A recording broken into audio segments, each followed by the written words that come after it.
इस लोकसभा चुनाव में महाराष्ट्र की अमरावती सीट की काफी ज्यादा चर्चा हुई। यहाँ पर बीजेपी ने नवनीत राणा को टिकट दी थी।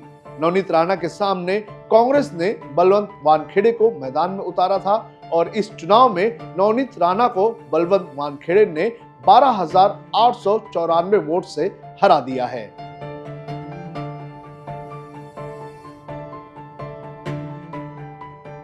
महाराष्ट्र में इस लोकसभा चुनाव के दौरान अगर किसी सीट की सबसे ज्यादा चर्चा हुई तो वो सीट थी अमरावती की। इस सीट पर बीजेपी की टिकट से नवनीत राणा मैदान में थी तो उनके सामने सीधे सीधे मुकाबला था कांग्रेस के बलवंत वानखेड़े से।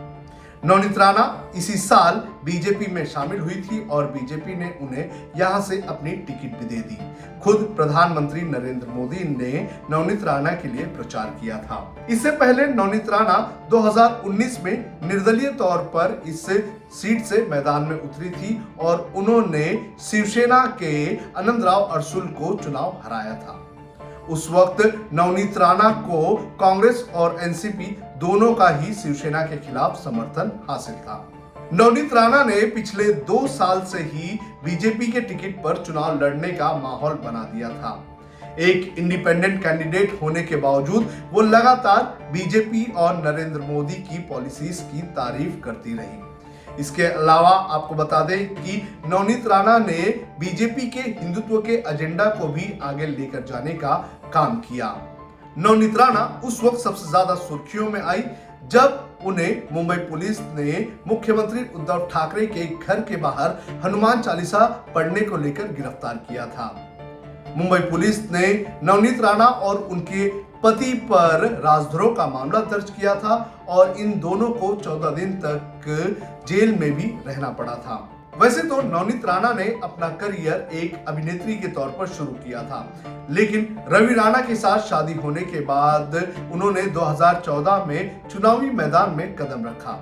2014 में उन्होंने एनसीपी की टिकट पर अमरावती से चुनाव लड़ा, लेकिन वो हार गई। लेकिन 2019 में उन्होंने निर्दलीय तौर पर चुनाव लड़ा और उन्होंने यहां पर अमरावती में शिवसेना के कद्दावर नेता आनंदराव अडसुल को हरा दिया।